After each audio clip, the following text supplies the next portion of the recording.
Okay. Welcome everybody to our August Team Live for Employers Advantage.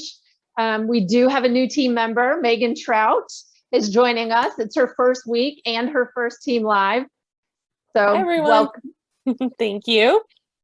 And what we thought we would do today for this month is talk about the story of Employers Advantage because we're celebrating our 11th year in business. So I'm going to go through how Employers Advantage came to be and how we got to be this great team, how I got to work with all these wonderful people, and maybe even talk about some of the plans we have. So I'm just going to go ahead and jump into the story of Employers Advantage. And it's going to be, I'm going to try to keep it short.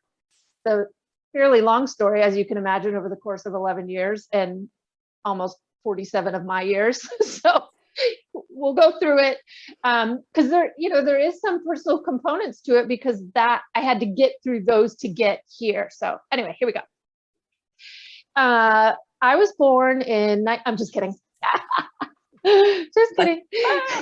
Wow, I was like, she's really going to take it there. She's going. Yeah. What was that? Golden Girls, and they're like, picture this, Sicily, 19, Sicily. Whatever. Yeah. Anyway, I won't do it. All right. Anyway, so I have similar to the other HR folks on the team. I've been in HR for a long time, and I grew up in Florida, was living down there. I had set goals. I met all these goals, and I worked in large organizations and I worked in small organizations, and I really loved the smaller companies. But in the meantime, I would find myself getting in HR roles in companies that were either in growth mode or whatever the case may be. And I really, really loved building out the HR function. I do a lot of that. And then when it got to the maintenance of it, I was like, oh, this is really boring.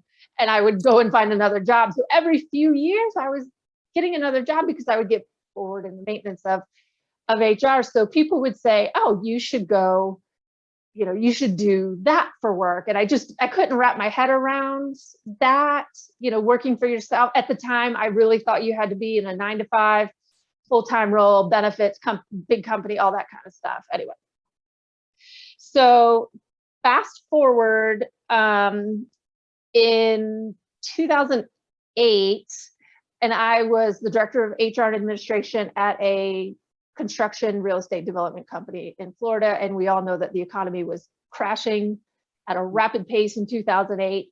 I had prepared for 6 months to be out of work, and I knew I was going to leave. And I was actually, I don't know if many people know this because it's not really relevant, but I actually moved to Knoxville, Tennessee for probably 30 days.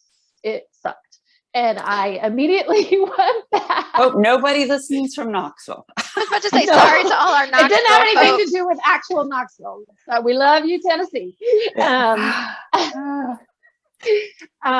anyway, so I had voluntarily left my role, wanted to just see what else was happening in the world. Like I said, I planned for 6 months, probably not ideal given the state of the economy.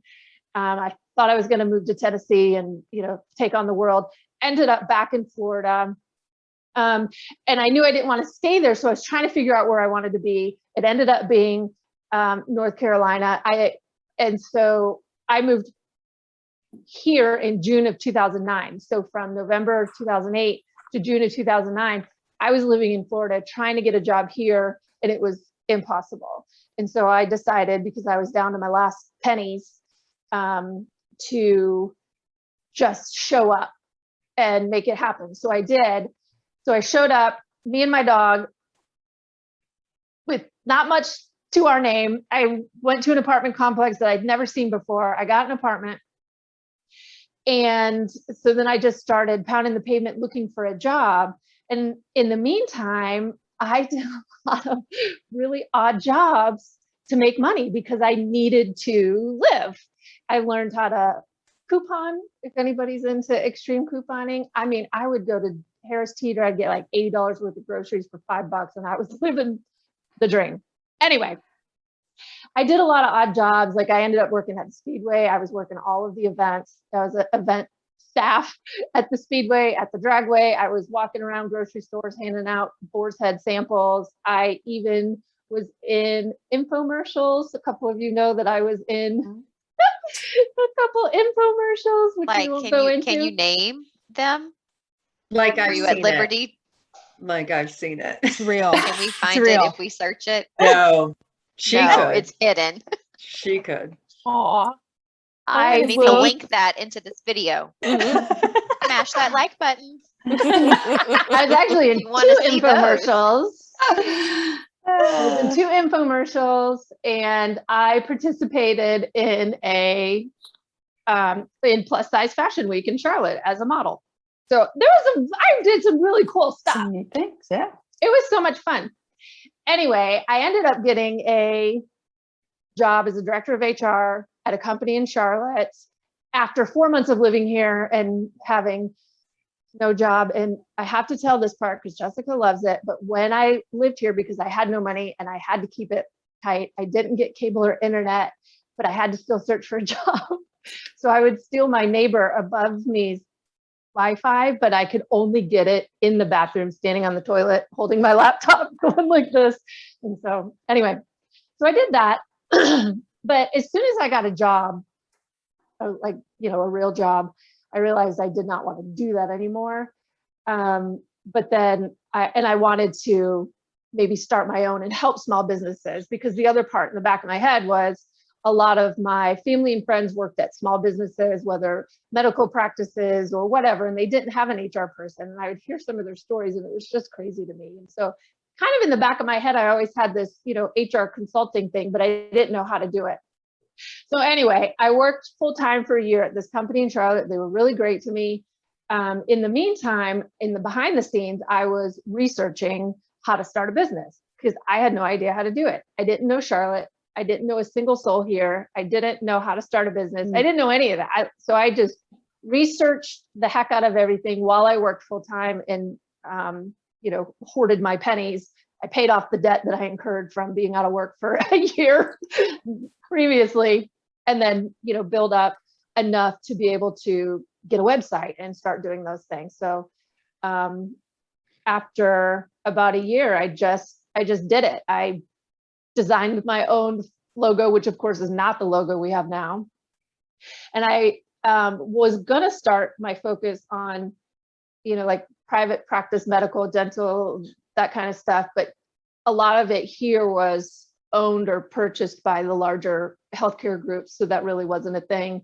And in 2010, the construction industry, which is what I was most familiar with, was still kind of recovering from, the economy and all of that stuff. But anyway, I just pounded the pavement. I'd talk to anybody who'd be willing to listen to me. I went to networking events, good, bad, ugly.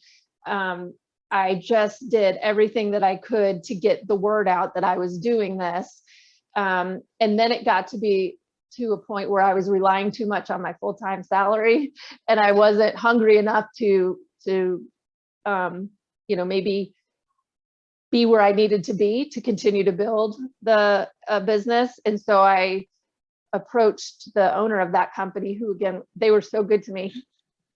He let me work part-time so I could have a little stability, and he cut my pay in half. I hired a generalist to pick up the slack and then trained to take over my role. So then I worked part-time for a year so that I could be out with the business owners, get out there in front of small clients and start building up the business. And then it came to be that my first client ended up, it took a couple years for that to happen. I think it was about 1.5 years or 2 years of laying all the foundation and, putting a website out there and marketing and networking and talking to people before I got my first client, which ended up being an eye doctor. So even though I had abandoned the whole medical practice thing and just was opening it up to, like, I wasn't focusing on any one industry, it ended up being an eye doctor who saw an ad in Valentine magazine that I had just put up a new website. There was a marketing person who gave me some really great advice. And, you can pitch to a bunch of local papers and magazines for free, just announce that you opened a business or you have a new website or whatever. And he saw that, and it was a handbook project. That was the very first client. Don't you still have that magazine? Yeah. Yeah. Oh. Yeah. So any magazine or publication that I've been in or the company's been in over the years, I have a little table over there that's got a stack of that stuff in there. So yeah, I mean, from there it just kind of grew, and that, you know, it seems like it happens overnight quickly, but it doesn't. So that was, I started in August 2010, and then I think we just looked at this, Jessica. Was it like November or December 2011 when that client came on, I think? And then I got in this cycle. When you're doing this by yourself, you get in this cycle of you're out trying to get new business, and then like maybe you get a new client, and then you're doing the work, but while you're doing that work, you're not out getting new business. So then you end up where you just did all this work, and then you're like, okay, now what do I do? And then you have to go back in. So for the first 3 years, I took no compensation. I couldn't, and I didn't pay myself. Any money that I did get just went right back into the business. And then in 2014 is when I brought in the very first person, which most of you know is Jennifer Kennerly. She was the first person to join me in 2014. And that really changed the game, because I was able to continue to focus on bringing in new business, you know, doing marketing, getting our name out there. And then Jennifer would provide the HR service to the client. And then it just, you know, it went from there. Shannon joined us, Tammy joined us, and everybody came through at that time in like contract role, and it was through introductions. Shannon was introduced to me by a friend of mine, Andrea. She's like, you're gonna love this girl, you got to talk to her. And of course we did. And so Shannon is here still, and we appreciate that. And then the same thing with Tammy, who's not on the call. She started a couple months after Shannon did, and was introduced to me through a mutual contact. And then some of the other contractors that we've worked with, same thing. They were just introduced, and I liked them, and I was like, I'm going to find them work. If they're willing to serve in an HR capacity, I'll find them work all day long. So over the years, I also realized that I enjoyed doing the business, the operations, and all of that stuff more than sometimes HR stuff. I mean, I do love HR, but and HR folks don't want to sell, so it worked out really well. So then, you know, as I was able to build more capacity, I finally was able to pay myself after after a few years. So that was fun. And then, you know, without the help of everybody that has been here in either an employee role or a contractor role, even folks, vendors that I've worked with, marketing folks, business coaches, those kinds of things, it's definitely not something I can say that I've done on my own. It's been everybody, but I mean, that's how it came to be. I really just have a heart for the small businesses. And there's a lot of times people that don't want to support them because they think there's no money in it, or there's no budget or whatever. And, you know, we know we're not trying to make the gazillions of dollars. We just want there to be, you know, strong small businesses with happy employees, and, you know, and just make things work the way they're supposed to and do the right thing. So that's really what it comes down to. But I really don't think I could have done any of that without going through that 1 year of being out of work and scrounging and trying to figure out how to get by. Because if you sit here and in your mind you're like, well, I'm not going to take a salary for 3 years, and then how can you can't, it's hard to understand how you can get by, but you do. And so because I had done it before for a year, and I knew that there's other ways to make money besides an 8 to 5, I was able to, you know, make the sacrifices I knew I needed to make to do this. So, and it brought me all to you. Did the job you had worked that let you go part-time, 2 questions. One, you worked there a year and then resigned, and then worked another 2 years with no real income? I worked there for 1 year in a full-time capacity. And then I worked for 1 more year in a part-time capacity. And then I resigned, and then I worked for 3 years with no pay on my own. Yeah.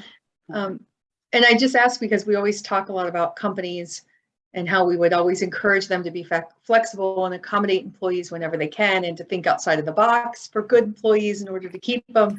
And that individual really made some sacrifices allowing you to do that, because they knew at the end of the day you were going to be leaving.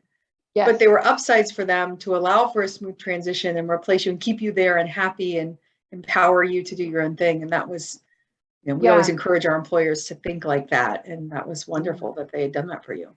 Yeah, he did. I mean, it really, we really tried to make it a win-win, because I was in the process of needing to hire a generalist anyway, right? And it just so happened that this one candidate that came in, and we all know we do this here, is, I mean, I just knew in my gut she was it. Her name is Michelle. I'll never forget her. I still talk to her every once in a while. She lives in California now, but anyway, like she had more experience than what the role required. And I kind of took that as my opportunity to say to Brian, the guy that owned the place where I was at, like, Michelle is more than capable to compensate for, me being part-time. If I go part-time, cut my pay in half, give her a portion of my half pay, and he still saved money over the course of the year, right?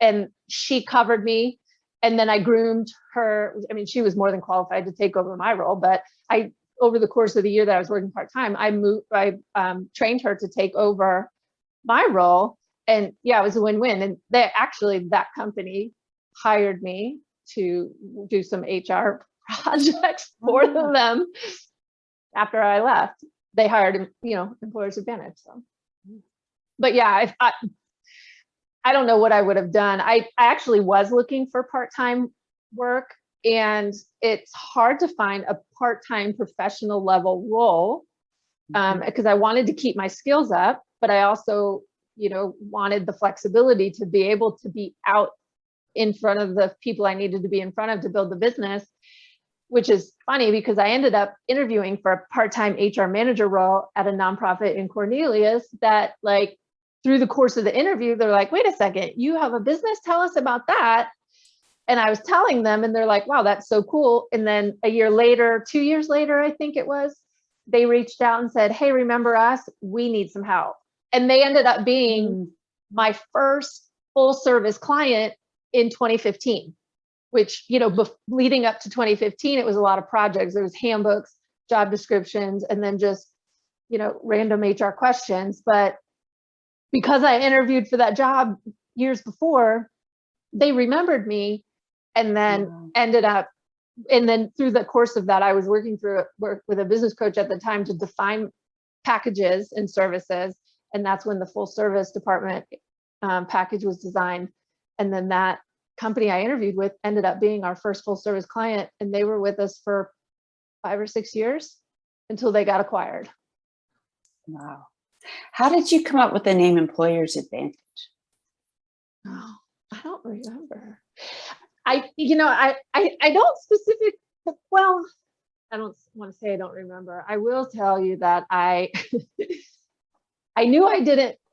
I don't know if I should say this out loud because so many people do it and I don't want to offend them, but I knew I didn't want it to be at the time my name was Arnold. So I didn't want it to be like Arnold and Associates that's not, I wanted the name to be expressive of what we do or how we would make an organization feel. And so I knew I didn't want it to be, so-and-so and Associates, or even something consulting, because I didn't want it to, you guys know that I'm not a huge fan of the word consulting because we're more hands-on and do than tell. So anyway, that's how I came up with it. I mean, I remember going through a couple iterations of it, and of course asking family and friends, what do you think of this? What do you think of this? What do you think of this? And that's how we came up with it. What made you think, I always wonder this because you've included us in some of this, what made you take the steps, especially when you weren't necessarily profitable, to engage a business coach? Because I knew that if I didn't create some well, I've always been, I guess, goal driven. I've always written down my goals and, had my ideas of what I wanted to achieve. And even though when I started this, I knew how I wanted it to run, I wasn't necessarily sure how to really make that happen. And so I felt like I needed somebody to give me some structure and to help talk me through, what does this look like? Does that make sense? Am I even on the right track? Because I mean, a lot of what I did was based off my gut, how I felt, like how I felt about it. Like, oh, this makes sense to me. Does it make sense to other people? But and the accountability piece is really helpful, because it's really hard sometimes to keep up that grind in the beginning, to constantly not necessarily be rejected, because for a while there, I probably got overly confident, because I was like, if I just get me in front of them, and every time I got in front of somebody, they were like, yeah, sure, they would sign on. But to try to constantly find that person or those people, it's taxing. And so the business coach, of course, helped provide some accountability. Yeah, but I do remember, like, the networking game is tough. Robert, I know you can attest to, it just gets so, it's like a bad movie. And there's so, like, I knew I needed to do it for my business. And there was just one day I was like, there was a new group that I hadn't been to. It was up in Mooresville at some place that I'd never been. And I thought, well, this is going to take me outside of my comfort zone, which means it's probably something I should do. Even though I don't want to, I know I need to do it. And I wasn't feeling it, but I was forcing myself to do it. And I walked in, and I don't know why, it was just a complete disaster. I just turned around and walked right back out. I actually ended up going to the Brick House in Davidson and just sitting at the bar. And I must have looked miserable, because I was out of, some stranger paid my whole tab that night. And I was like, I need to get my ish together, keep it moving. Like, I still don't know who it was, but somebody, when I went to cash out, because I had a dinner and I think 2 drinks, and the bartender said, somebody here thought you might have needed this today, and he paid for my meal. Oh, You looked so bad. I looked that bad. That's what networking does to you. It drains you. That's really great, though, because I know you've tried to pay it forward a couple times. Like, I know that's important to you. Yeah. So I was like, all right, I need to get it together. But it's hard. I mean, it's hard, but I was just so determined not to go back to corporate. It just, so, and then I just, yeah, go ahead. I was gonna say, that was going to be my question to you is, I mean, there was like a really long period of like, is this going to work?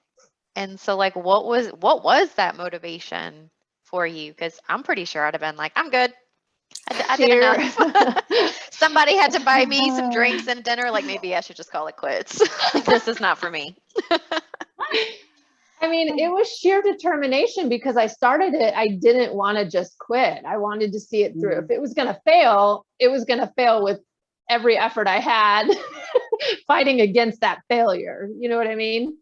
So, and yeah, I didn't want to, in my gut and in my heart, I did not want to go back to a full-time job. I just didn't. And so I wanted to keep this moving. And yeah, I mean, if I had a nickel for every time my mom told me, like, she really just wanted to see me safe and stable and go back and get a job. She supported me, of course, in what I did, but she was concerned for sure. But sheer determination. And then it got to be where I wanted to provide the same opportunity for other people. Like, so that's where we're at. All determination. Do you remember those, like back in the 90s, those inspiration posters that, yes. So cheesy as it is, I always have that determination image in my head. Like the kittens hanging from the branch. Yes. Yes. Yes. You gave us very different motivational plaques, Deanna. They weren't as kind with kittens. No, they were not. Motivational nonetheless. It is. See, different motivational. Yeah, we do have our motivational plaques that you guys got. They're not the 1990s version. Much more updated. Much more updated. Yeah. What did you discover about yourself through your journey that maybe you was maybe a pleasant surprise? What did you discover internally that you didn't know when you started? That I really need to just trust my gut, and that it's okay that it's okay that I do stuff that might not be what other people would consider the norm. Like even things like my loose version of a sales process, I did not follow any of the rules of selling, and it drove some people nuts when I talked to them about how we did that. But I mean, but I just knew in my gut that that's not how I want to be approached or treated. It's not how I wanted to do it. So a lot of it was, I just have to remember to trust my gut. But the other surprising part was that I have so much more of an interest in the actual business part, more so than, doing the HR work. That was kind of surprising to me, that through the whole journey, I realized that my interests were different than what I had thought. So, yeah. Isn't that fun? Don't you guys want to just go out and start a business? No. That's why we like working here with you. Yep. Yeah. I'm no risk of stealing any business. As a matter of fact, Shannon will give you ideas for your business. I know. I'm good. I know, that's the thing though, Shannon, you have such great ideas about stuff. I know there was a couple I was like, oh yeah, you should do that. And you're like, no, you're welcome to. Just give me a cut. Right. The funny thing is, you talked about my connection to you. I had interviewed for a job at her company. They offered me the job. I declined. And she still made the introduction to you. Like she had no reason to. Oh, wow. But I was very girl, appreciative. Andrea. Yeah, that was nice of her. Mm-hmm. So what's up next for Employers Advantage? Well, so we're gonna take on the world. Yes. And that, yes. Yeah. I feel like things have obviously things have changed since last year, and I think there's more opportunity for us to make bigger impacts because more companies and more people are open to remote support, even though we do on-site time for local clients and all of those kinds of things. I think we can, there's opportunity for us to be able to touch more small businesses and make bigger impacts because we can have that remote support ability. So, I mean, we have no plans of slowing down our growth with, Robert at the helm of bringing in all this new business and keeping things moving. We're just going to keep going. Great. Yeah. What would you? Yeah. Oh, I was just going to ask, because I'm terrified of change. And do you have a point where you're like, this is all I want? Like, this is good. Or do you, because that's the nature of someone who's entrepreneurial, are you comfortable continually growing and developing? I think because